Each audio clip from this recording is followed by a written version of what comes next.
You use these data that is available, you put them in your model, and your model will tell you, for instance, how much growth there is, and potentially also how much growth you're actually missing by not irrigating. In a process-based model, you have the processes, and these processes have been identified by many, many different scientists before you. They have their core, and then they started identifying other research questions, and they said, we can connect this to the model. But it was not originally designed to do all of this. Welcome to Applefinch Pudding, your gateway into the world of science. Today's scientist is Tom de Swaef, a research associate at ILVO, Flanders Research Institute for Agriculture, Fisheries and Food. ILVO focuses on applied research to provide answers to challenges in the agri-food chain by performing independent, multidisciplinary research. Tom's work at ILVO focuses on plant models to study how water and carbon flow in crops. Welcome, Tom. How you doing? My first question is always the same. Do you have a fun science fact for our listeners? Yes, I do, actually. Did you know that strawberries aren't berries? Botanically speaking. I know that. But you're also a botanist, so that makes sense. True. That's true. But you can explain to the listener, what are strawberries then, if they're not fruits? Strawberries are fruits, they're not berries. Oh, yeah, true. But a berry is actually a fleshy fruit with the seeds inside, and a strawberry has the seeds on the outside. So technically a banana is a berry, but a strawberry isn't. Then it's still something else that I have in my mind, because you also have like the floral base that sometimes grows out to be the fleshy fruit, but that's not the strawberry then. No, you're right there. Some people call it also a false fruit. Yeah, you're right. Okay. I'm not completely wrong yet. You did pay attention in class. Yeah. Maybe also for the listeners, I work together with Tom, so I know him quite well. And you all know that person at your job that is always smiling and that everyone likes. That's Tom at ILVO. And now he's very uncomfortable, but it's true. He's like the one person that everyone likes. But okay, Tom, you work on plant models. We're going to start with the basics. What are plant models? Yes, well, plant models are, simply speaking, are mathematical representations of a plant. So you try to capture a plant or a crop, its behavior into mathematical equations, and try to predict how a plant behaves. So it's all equations, it's pure mathematics. Yes, it's mathematics. And how do you make those equations? How do you construct them? You mean technically, like you write code in a programming language, and then you write one equation after the other, where outputs of a single equation are input to a next equation. And then the collection of equations actually is your model. This is true for all models, for all mathematical models, not only for plant or crop models. One of the basic models is water flow. That's an equation. How do you construct that equation? Like, assume you don't know how water flows. How do you start? Typically, the models that I use are process-based. So you know the processes, you know which processes are taking place, or you investigate processes that are taking place inside a plant. And then you try to represent that behavior or that process into a mathematical equation. To come back to your example of water flow, we know that water flows from a point of higher pressure to a point of lower pressure along a resistance, let's say. It's the same as electrical current. So you know that this is actually the process, and then you can try to capture that in an equation. For instance, here you have the conductivity of your path along which you try to model the water flux or the water transport. And then you have the starting point of that path and the end point of that path. You have a water potential. That's a proxy for the pressure. So the difference between those pressures multiplied by the conductance would then be your water flow. So now we have the model, or the models are existing already. There are models available. Why do we model plants? If you know how the mechanism works, why do we model plants, and what can we learn from these models? Yes, well, there are many different reasons why people use models, and there's also many different kinds of models. as a baseline, and I want to repeat this probably often during this discussion, is that your model should fit your objective or the question you want to answer. And a model can be used as a decision support tool, for instance. When and how much should I irrigate? When should I apply a certain chemical if my crop is growing too fast, for instance? These kind of things can be supported by decision support system, which often is a combination of an observation, which can be done by a satellite or just by an advisor or by the farmer himself, in combination with a crop model. And a crop model takes into account, well, it takes into account the weather data, because crops and plants are typically responding very strongly to weather conditions. They need water, they need the temperature, they need solar radiation, and those are typically the inputs for a crop model. So you use these data that is available, you put them in your model, and your model will tell you, for instance, how much growth there is, and potentially also how much growth you're actually missing by not irrigating. So you can virtually add irrigation in your computer, let's say, and then see how your crop responds. If it doesn't respond, then you shouldn't irrigate, for instance. But they're used for many other reasons. In basic science, for instance, with basic science, I mean when you want to unravel certain processes of plant physiology, for instance.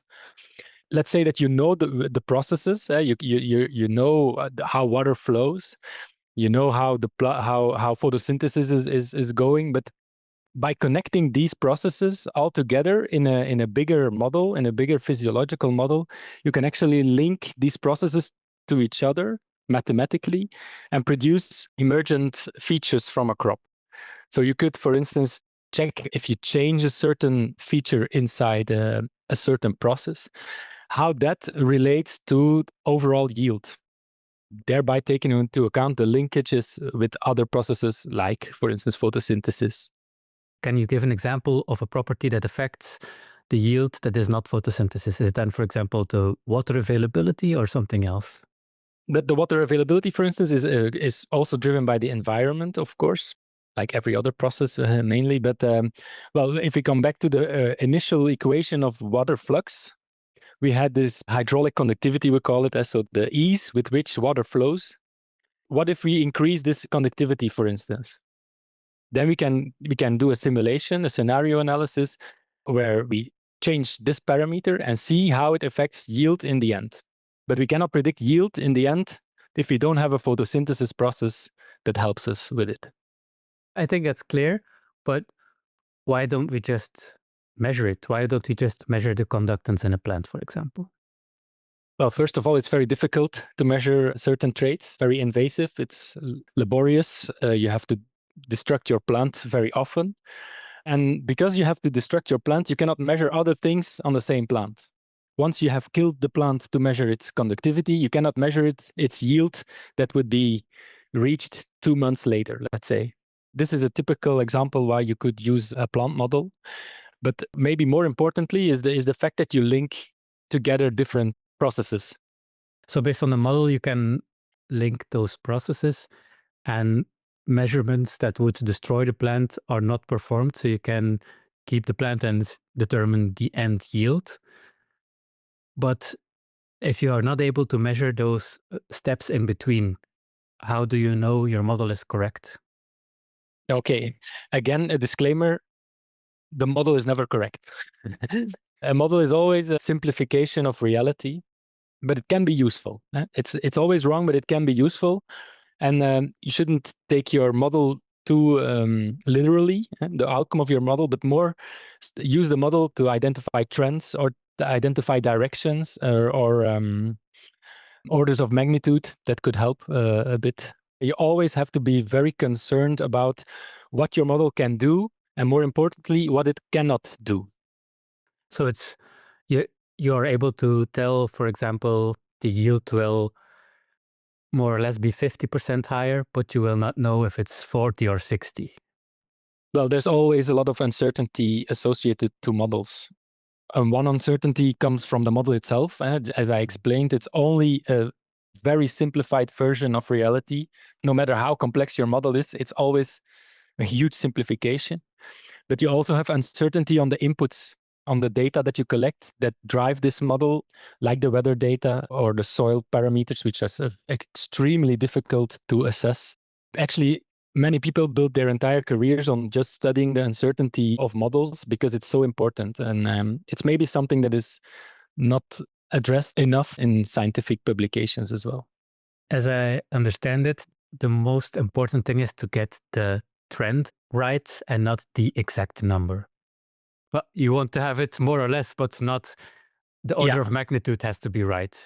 Yeah, but of course, this also depends on, again, on your objective. If you have a decision support tool, you want to tell your farmer how much he should irrigate, and that number should be more or less correct. But you can still, given your model, the uncertainty on your model and on your input, then you can use that information and give it along with your model. So you don't give a single value of your model, but you give a kind of a range of what is possible. And that's I think a better way to do it. To do this, there are a lot of different types of models. What we've discussed now is like really process-based, so that's mechanistic models. You also have black box models and the combination of both. Can you explain what is the difference and what the advantages and disadvantages are of both? So the process-based models that we currently are discussing, they explicitly include processes. And this means that the parameters and the variables in these models, they actually have a physical meaning. So this conductivity that we mentioned, it has a physical meaning. It is the ease with which water flows. Opposed to these process-based models, you have data-driven models, like machine learning and typically the artificial intelligence models. They use huge amount of data. They train off a nonlinear complex model, and they get an output. What is happening inside, as you say, it's a black box. You're not interested in the processes that are ongoing. A big advantage of a process-based model is that you need less data to be able to predict something reasonable, let's say. At least it will give you an indication, and it will tell you something on the process. Using less data compared to a data-driven model, which needs a huge amount of data. The advantage of a data-driven model is that you don't need to know the process. This is the trade-off, let's say. Is there a simple way to explain why you need more data for a black box model? Because if you're not into modeling, you would think, I don't need to define everything in between of the parameters. I just need to link input to output, so I need less data. But you actually need more data. I will tell you differently. In a process-based model, you have the processes, and these processes have been identified by many, many different scientists before you, let's say, and they have captured all of this data they collected, all of this knowledge they have collected, and they put it into an equation or a combination of equations. So this is actually a compendium. This is a collection of a huge amount of data into an equation, let's say. This equation describes a range of input data already. Well, this is not the case for a data-driven model. And every data point as such has its contribution. That's why you need more data to run a data-driven model. So maybe it's not really true what I said before, that you need less data for a process-based model. The thing is that your process-based model uses data of many people before you already. I actually love that explanation, that the mechanisms are based on historical data. So actually you're using a really big data set from the past to construct your models, and you need less data to explain your current setup. Yeah, that's a nice summary. And you also mentioned it, there are a lot of different types of models. What are like the most common plant models you use? We're typically using process-based models, but they can differ in scale, let's say. So we have the crop models. They operate at the crop level. So you have a soil compartment, you have a crop compartment, and an atmosphere compartment, and that's about it. So you're not differentiating between individual plants. So we use that, for instance, for decision support tools, and a couple of examples are AquaCrop or STICS or AppSim or DSSAT. Those are all models, again, built by huge communities of scientists, but they all operate at a similar level, so at the crop level. So they don't distinguish within a field, let's say. And then we work for specific scientific questions, which are typically a little bit more on the physiological side. We also have functional structural plant models, and those kind of models are much more detailed. They actually operate at the organ level. And with an organ, I mean an individual leaf or an individual stem segment or an individual root segment or an individual fruit. So for each individual organ, you have information, or you get information. And even more, this is a functional part of the functional structural plant models, but the structural part lies in the fact that you also produce a 3D representation of this plant. So you'll actually visualize also the plant that you're modeling. So you'll get a very nice 3D image, which is cool for doing presentations. And can you explain that a bit more? Because, like you said, it's a nice image for a presentation, but what is the added value for a scientist? When you're talking about the functional structural plant models, you get the 3D representation of the plant, both above and below ground, depending on your model. And for above ground, you typically get the leaves and the stems, and leaves of neighboring plants, they shade each other. And probably you know that that photosynthesis is a kind of crucial process in a plant, and it depends on light. That's where the photo comes in, photosynthesis. So the shading both within a plant and between different plants is a very important aspect of plant growth and productivity. And to study how plants can make optimal use of light, for instance, these 3D representations are very interesting because you can actually model how the light penetrates through a canopy in a very detailed way. This is for the above ground part, but you also have 3D root models. And those are also very interesting because inside your soil, well, plants use roots to take up water and nutrients in the soil. And the water distribution in the soil is very heterogeneous, and it typically is wetter, deeper in the soil compared to more superficial in the soil. So you can see how a 3D architecture of a root can better exploit the resources that are available in the soil. But for example, to create that 3D structure, we first need to measure how a plant grows, right? Yes, but that's the case for all plants, for all models. So also for process-based models, that's the case. But of course, for a functional structural plant model, you need lots of more measurements. But there are more and more image analysis tools also to help you. So you can take RGB depth pictures, for instance, or you can use LiDAR scans, or you can digitize it manually. But there's a lot of more tools now available to actually measure the 3D structure of your plant as well. I'm also thinking, so for example, you have done all those measurements on your plants, and now you can model how they are growing when there's a certain amount of light, but then you want to model it with a different amount of light. Do you need to measure everything again, or can your model handle that? You will always have to measure at least in a couple of scenarios, right? You will always have to have a variation of conditions in which you train your model.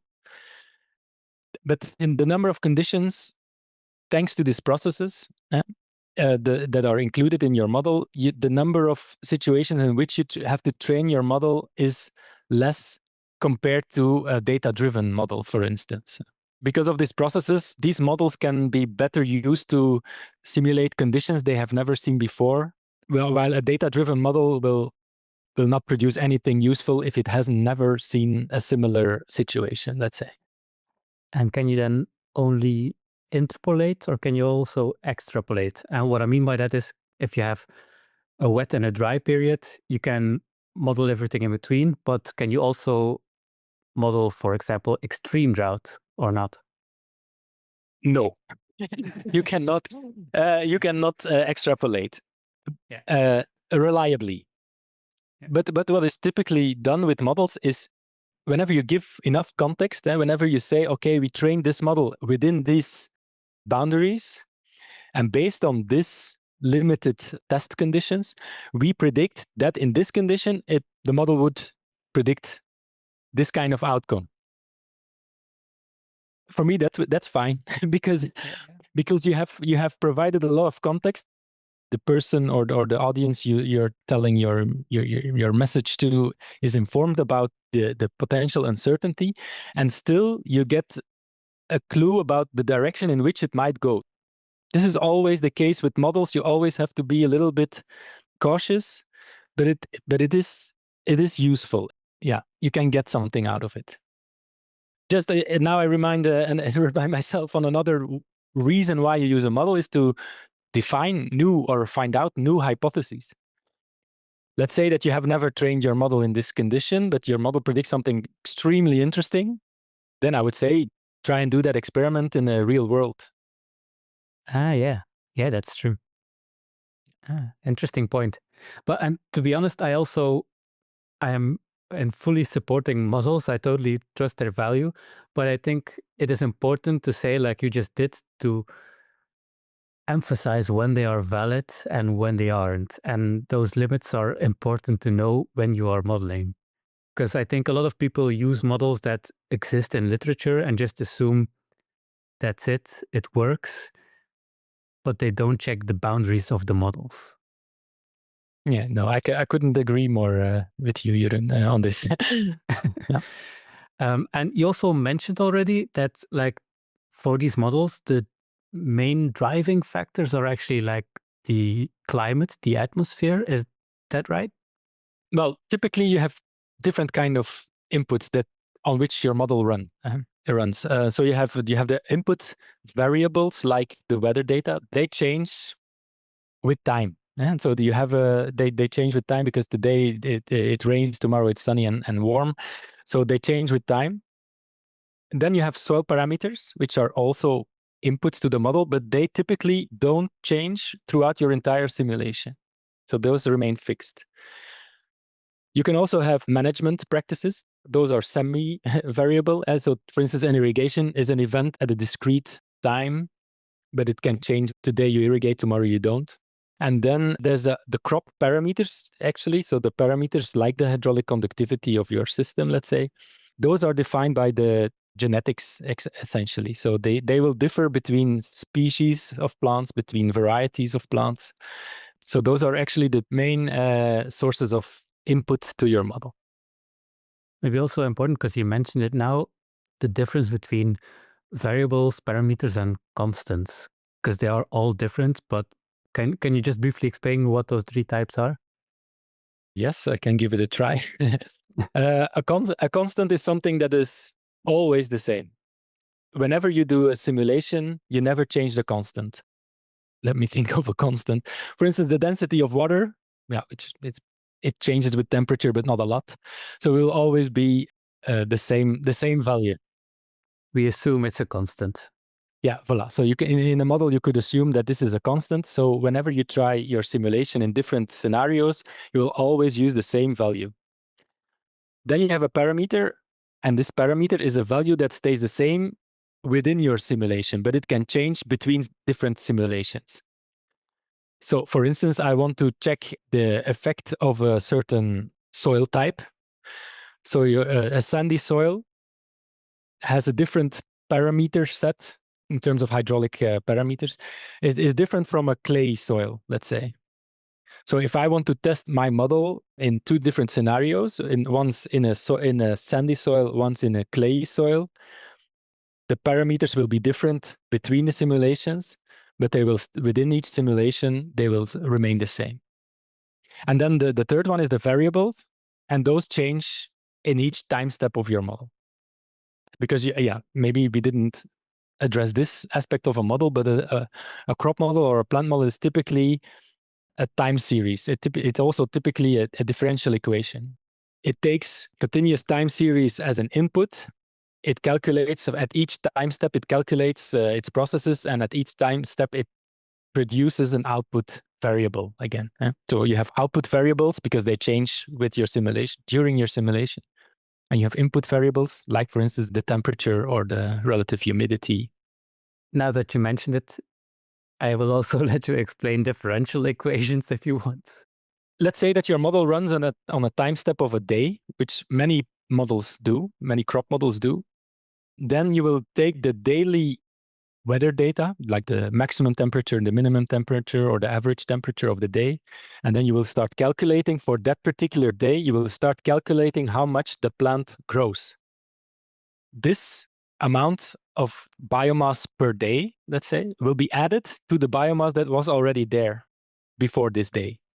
This is the difference of the differential part. So you will always calculate a change in the growth, for instance, and then you will add things up.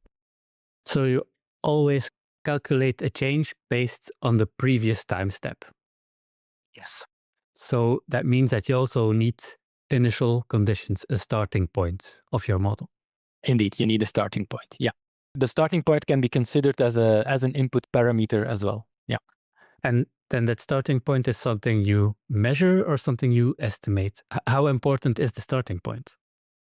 How important parameters are can be investigated using a sensitivity analysis. So this is where you do a lot of simulations with all different kinds of inputs, and you look at how the output of your model changes. If the output of your model doesn't change much while you have changed your input parameter a lot, then this means that your model is not very sensitive to that parameter or to that initial condition, let's say. Does it then mean that that certain parameter can be irrelevant? Yes, in that particular simulation, in that particular condition, the parameters can be irrelevant. Yeah. Okay, so but not for the model as a whole, but in your specific setup, it might be.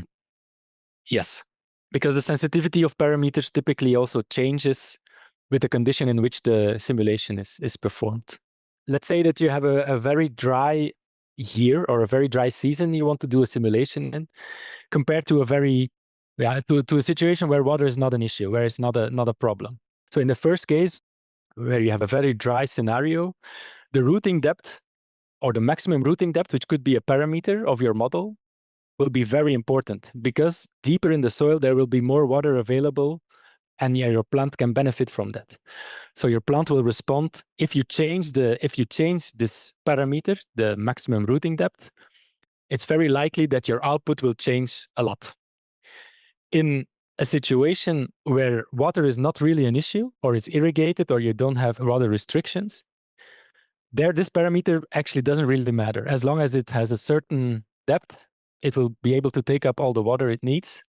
So changing the depth will not affect the yield, for instance, of your simulation. And to know how relevant it is, you need to do a sensitivity analysis, which is basically running the model really a lot of times with different values for that parameter. Yes, indeed. But there are algorithms who can design your parameter space, let's say, to see which parameter combinations you need to try to really test the sensitivity of your model to that parameter. And it's also possible that your data are just not good enough, and it seems like the parameter is constant while it is not. No, because here you don't use data. You don't use measured data except the data from the weather or from the parameters of the soil. But in a simulation, you typically don't use experimental data. So we mentioned already a lot of the driving factors of models, but I'm assuming not every driving factor is the same. So example, you have driving factors for water flow, but you have others maybe are the same for carbon flow, maybe others for development of the plant. Could you explain a bit what are like, for example, what is the most important driving factor for water flow and carbon flow? Yeah, water flow inside a plant is driven by a gradient in water potential. So, and that water potential gradient is driven by the availability of water in the soil, because that's your point of high pressure, let's say. And then you have the water potential in your leaves, which is the point of low pressure. And your leaves are actually sucking the water out of the soil throughout your system of your plant and the roots. You're actually sucking out the water towards the atmosphere, the environment. This gradient in water potential is driven by the atmosphere, because that will define how hard your leaves are actually pulling on the water column, let's say, yeah? And also the availability of water in the soil. So yeah, the water availability of the soil and how dry the atmosphere is. And that's expressed in water potential, which is like a quantification of the availability of water. Yes, exactly. Yeah. And this also brings us to one of your papers, actually, with the title On the Pivotal Role of Water Potential to Model Plant Physiological Processes. Can you explain maybe the key insights of this paper? This is a review paper, so we search for a lot of papers available in literature who use water potential in their model and to see how they use water potential to describe the growth of plants, the hydraulics of a plant. We proposed that water potential could be a very crucial variable to model, actually, because not all many models don't use water potential as a variable, but ours typically do. So you have water potential as a kind of central variable to which you can link many different processes, like growth, for instance. Because the growth of a plant or a plant cell is actually driven by the water content of that cell and the pressure inside that cell. And the water potential will be a strong driving force for growth, for instance. But the water potential is also been deemed as a very good variable or indicator, let's say, for the drought stress sensed by a plant. So if you want to model the effects of drought stress in plants, for instance, then we propose that water potential should be part of your model because it can link to many different aspects. Something small I want to just maybe deviate from. You said our models typically use water potentials. A lot of them don't. If models are not using water potentials, what is the alternative that they are using?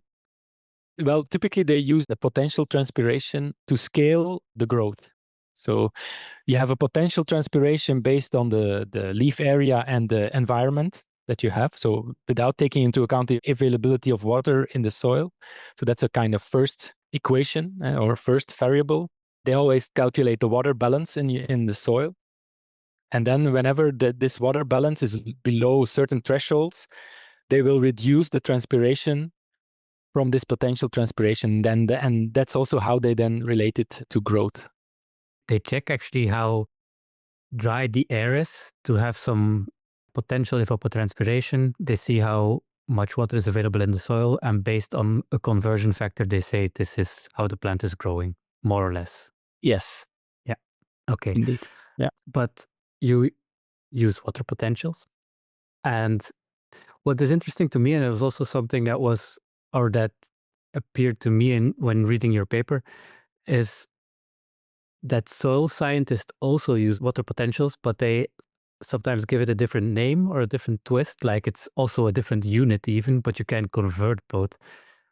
Do you think that's something that's happening often, that we have like the same variables with different names in different branches of science? I don't know. I think there is, yeah. But people are typically very focused on a certain topic and they're very good at it. But it's sometimes very interesting and very broadening the scope to talk to someone from a related but not the same field and see how things make sense from another perspective, let's say. But to come back to the publication specifically, also one of the objectives was there to highlight the fact that soil scientists and plant physiology people have to try to speak the same language and try to speak the same, use the same units, because there's an obvious connection there. Then the unifying variable there is the water potential, because it's there in the soil. It's the availability in the soil. How deep the water is withdrawn in the pores of the soil is measured in water potential. This is the availability of water to the plant as well. So it's the status of the plant can be quantified in water potential. So it's a very unifying variable. Yeah. It's also funny because we're both plant scientists, and I was talking to a soil scientist a while back, and she was like, I measure or model all the water flows in the soil, and the plant, that's just the output. And for us, it's like the other way around. We model everything in the plant, and the soil, that's just the input. And Yeah. if we would Yeah. work But together, we would yeah, do yeah. or be able to do a lot more. Yes, here is a very important point here, because if your question, going back to the question, if your question demands a link between the soil and the plant, then you should definitely do it.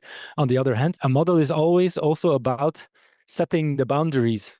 This is what I do and this is what I don't do. Because of the simplification measures that you have to take in a model.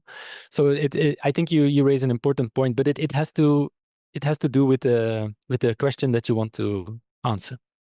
Does it also come back a bit to the part about black box and mechanistic models? Like if you want to model, for example, the leaf, and you're making or calculating all different parts of the leaf very mechanistically, but once you get outside of the leaf, you don't really care. That's not your question. So that becomes a black box coupled on your mechanistic model. And the same for what goes before the leaf.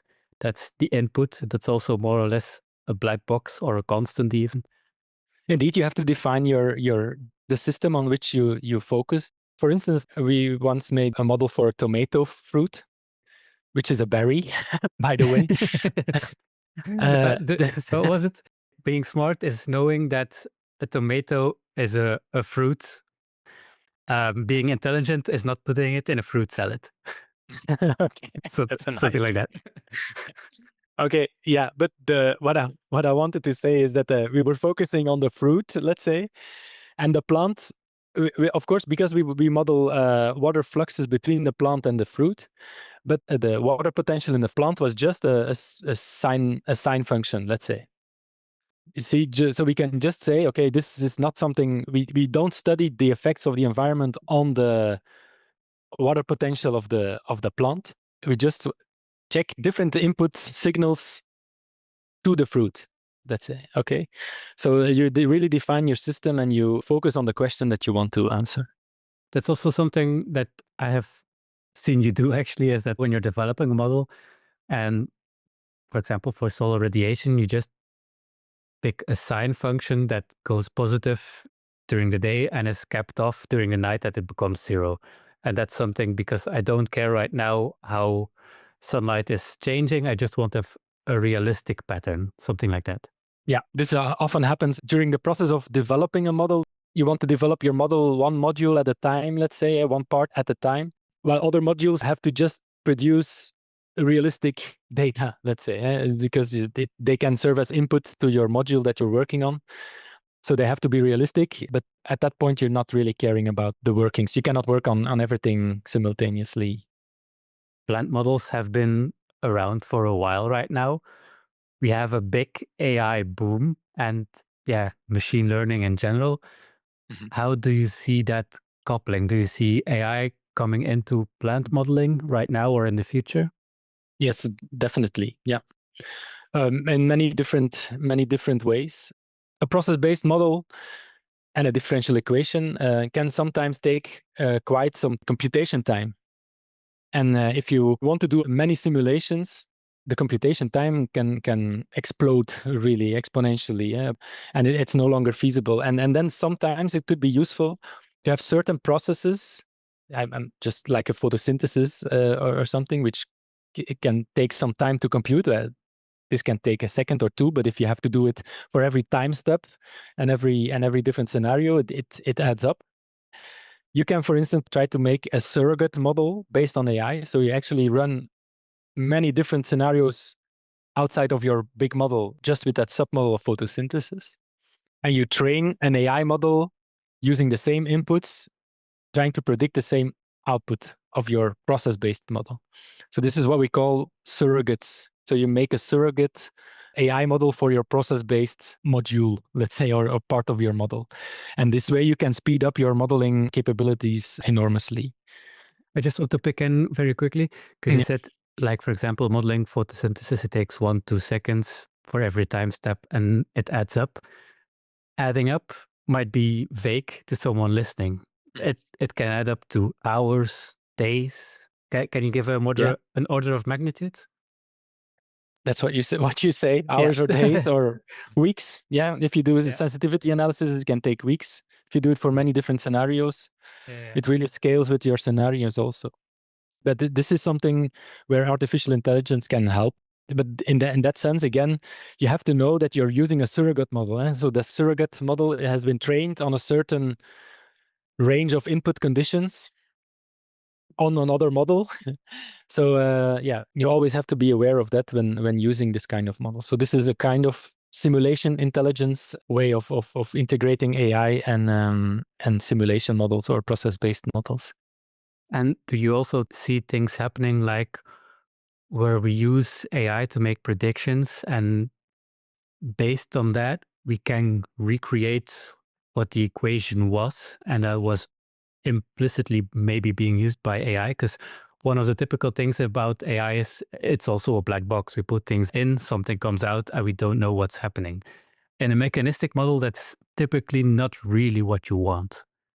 Yeah, in a mechanistic model, you know the process from the start. You fix your equation, and then you don't come back to that equation. You don't change it. But of course, I think, yeah, I'm not an expert there, but I think indeed AI can help in identifying and in finding the equations that are actually behind a certain mechanism.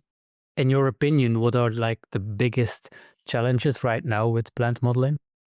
I think it's very important that people use models what they're built for.